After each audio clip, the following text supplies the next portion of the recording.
is darts a real sport, Ivan? Well, first of all, the presumption behind that question is in fact outrageous. It is one of the most exciting sports to watch or to bet on, insofar as in a moment you can go, if you don't get your double to get out, or if you don't get your treble, it can change very rapidly a game. It's a game of skill. But it's an absolutely discriminated against sport because Why? because of beer bellies, because of pub culture, the alley pally. It's synonymous with drink. It's sponsored in this occasion by Paddy Power, and all the middle class elite. It's beneath them, and you know what? They're missing out on great fun. It is without doubt one of the highlights of the Christmas holiday period because it's the World Championship. And tonight, if you've never seen it at 7:30, the 16-year-old kid, Great Littler. story. Yeah, oh, absolutely. I have never in my life sat down and watched any darts But I'm match. always telling you, Andrew, Andrew, you've had a very, very sheltered. I know, life. It's grand here in my little bubble. You started off in Donegal, which is a huge error of judgment, and then it's just gone downhill since. I know, it's a you wonder. ended up in Newstalk. I know, it's a wonder I've got as far as I have. But it's funny, at the weekend we were in Dingle for New Year's and on Saturday night, and we were in the pub and the darts is on the background. The whole place was glued to it, and all of a sudden I found myself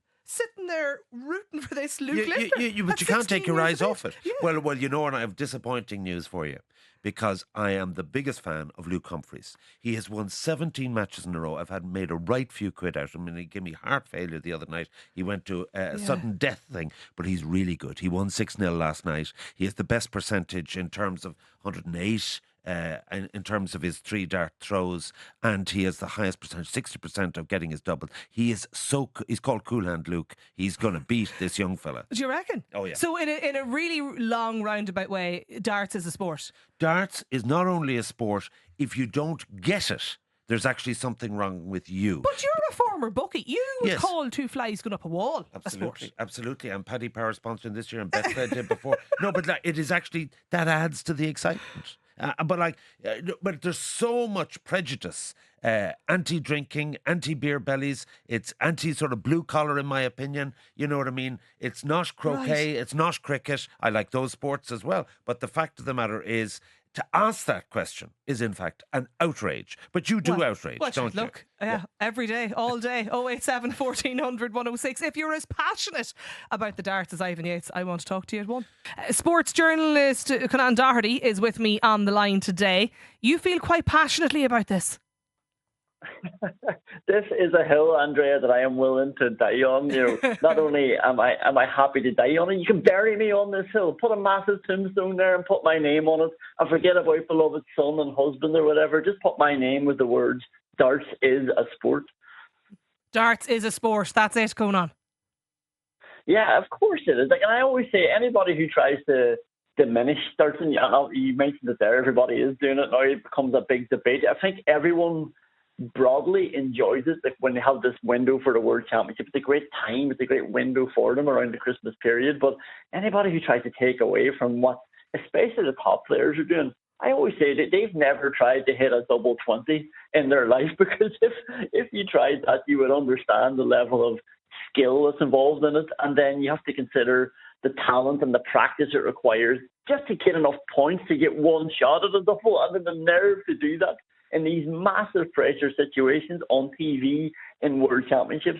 There's a lot of skill and there's a lot of physical skill involved to play this game. So I was chatting to Ivan Yates here a little earlier about this today, and he's very much in the same camp as you, Conan, about this. But he made the point that it's an awful lot of the sort of there's nearly like the kind of middle class elite look down their nose at darts players, at darts, and the sort of perception that it's played inside a pub. Like, is that why people often think it's not a real sport? I do try to put myself into people's minds when they say things like that, and maybe I even gone to someone here. I mean, you consider like there are 8 million registered players worldwide, and that's not including everybody who'll fancy their chances now down the pub the next few weeks. But only 50 or 60 of them are making a living out of this. And why is that? It's because it's a very hard thing to do. So, the idea, I think, that some people perpetrate that the physiques or the lifestyles that some of the top players, it doesn't fit their, I suppose, the image that they have of an elite sports person. I mean, you only have to look around sports. Like American football has so many different shapes and sizes. Golf has so many different shapes and sizes. Even the GA were crying out for that bygone era where it was just players who were purely skillful, and we're bemoaning the fact it was turned them into athletic robots. Where this is a game that's based on pure skill and it's based on pure nerve as well. The fact that you have to cope with that pressure, and it's no coincidence that, you know, there's been 30 World Championships since the PDC formed, and there's only been 11 winners. And that's, again, because it's a really hard thing to do, and the best people who are practicing the most and who are obviously the most talented are coming to the fore every time. It's, you know, like, I think when somebody says to me, it's a big trigger for me, Andrea, when somebody says anybody can do it, I mean, it's really no better than a dad like sitting with a fold-up chair on the sideline watching his child play football and calling them jokers because he didn't do what he would have done. You know, anybody can say anybody would do it, but only a very few actually continue to do it every year.